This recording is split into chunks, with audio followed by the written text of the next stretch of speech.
Yeah, Frame Raider. Sonic has had a good few collections in his day, some built from the ground up, or rather one built from the ground up, and others that emulate the original games. Each time a Sonic collection goes retail, it seems to garner a lot of sales, often being listed as a greatest or platinum hit. Greatest in this case, since I'm going to be looking at the PlayStation 3 version of Sonic's Ultimate Genesis collection, which I've never done a video on to this date, so figured why not change that. Years and years ago I was trophy collecting on PlayStation, and I bought this for the sole purpose of getting some more trophies. And frankly, showing off my love for Mean Bean Machine publicly was enough of a sale at the time. Despite honestly, nobody but me ever cared or looked at my trophies, so began to see the whole effort as wasted time. Now, for a lot of people it isn't about that, although I will admit retro gaming challenges are an appealing factor. This collection actually does quite a bit to fit into that challenge mindset, but we'll get into that soon. So as with the title containing Sonic within it, there's gotta be a number of Sonic games on here, right? Well, yeah, in fact the entire Sega Genesis collection of Sonic games are here. However, and quite unfortunately, they didn't include the lock-on cartridge capabilities for Sonic 3. This is an incredibly important variation to include because once you've played Sonic 3 and Knuckles, it's really hard to go back to either solo experiences. Pretty sure most people would agree with that too.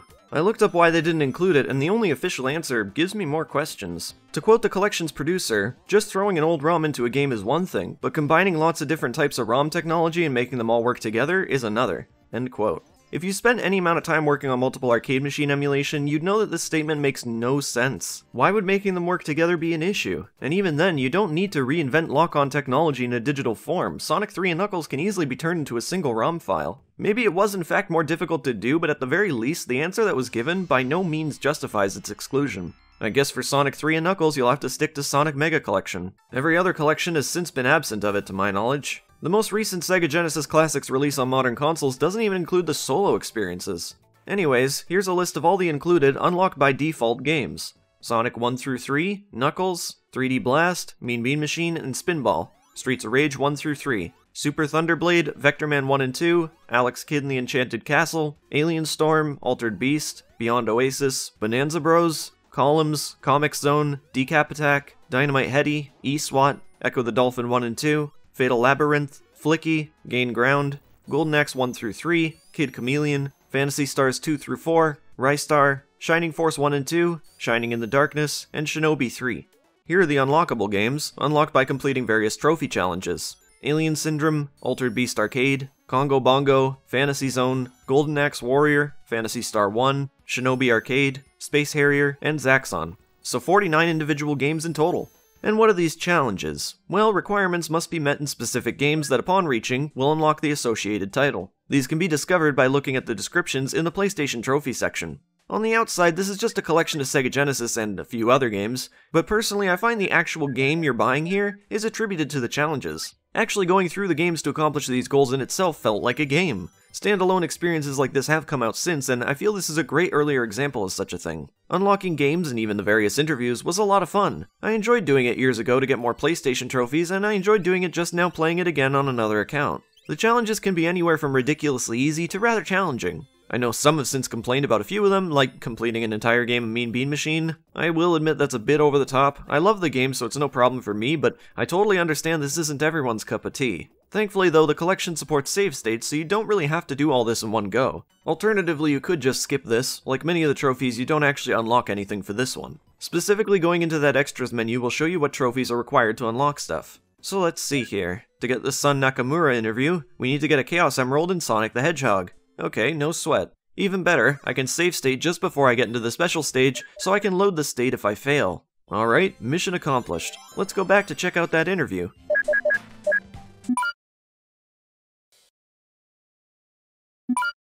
Oh, what the heck? The sound vanished.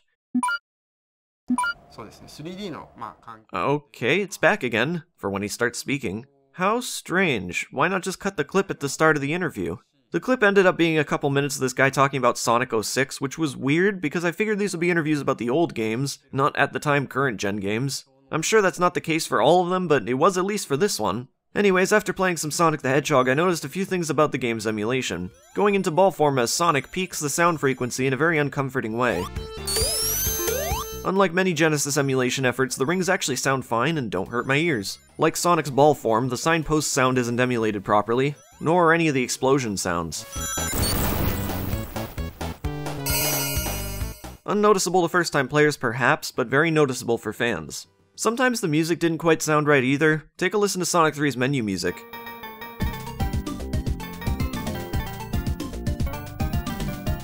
It sounds compressed. Here's how it sounds using a ROM in the Sega Fusion emulator for PC.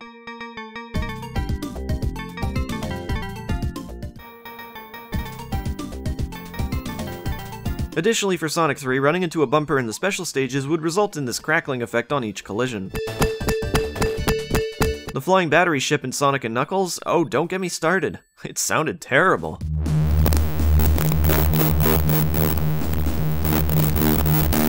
I'm surprised I didn't do anything about this. It's really hard to listen to.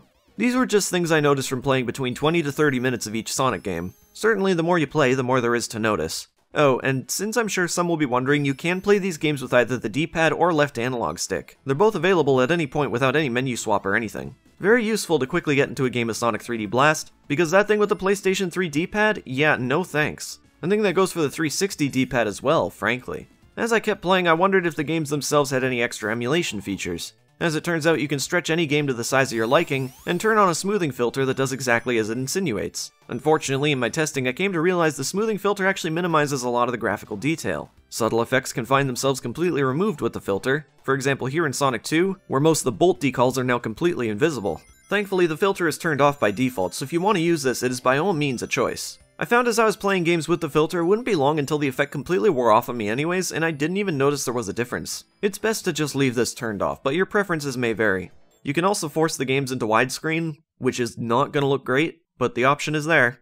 As you've no doubt noticed already, each game has unique borders and background wallpaper. This is a great feature, but I don't really understand some of them. For example, this background wallpaper for Sonic 3 is just a lame purple gradient. For Sonic & Knuckles, it's strangely hellish, with some badly cut ring JPEGs floating about.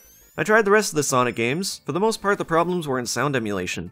The games themselves are functional, but with the shoddy emulation of sound, I can't help but feel we're missing a vital part of the experience. Especially when certain moments like with the flying battery in Sonic & Knuckles, my ears feel assaulted. Now, this isn't to say that other emulation packages in the past didn't have sound problems. For example, Sonic Mega Collection had its fair share, but definitely nothing like the flying battery being so assaulting. I decided to try some of the other included games, even some of which I'm unfamiliar with. This guy told me not to play Streets of Rage 3 since, I quote, it assumes star attack is another special attack button. Whatever that means. Seems pretty important if you like Streets of Rage though. Yeah, like with the Sonic games, they're all totally playable, and I didn't expect otherwise. If you want to play any of these in co-op, the games will let you know on launch to press the X button on a second player's controller. For titles of which are applicable, that is. For those few games I've never played before, I noticed nothing out of the ordinary, but that could just speak for my inexperience with them, as since Sonic had a number of sound issues, I imagine those issues aren't void in these games either. At least for Sega Genesis emulation. Yes, this collection has a few non-Genesis selections, all unlockables though. Easiest one to get for me was Fantasy Zone, so I played that and it ran great. I was surprised to find out it wasn't actually the Master System release, but the full original arcade game. Same goes for a lot of these here. Was a bit curious why Zaxxon was one of the choices here, but I mean hey, I can't complain.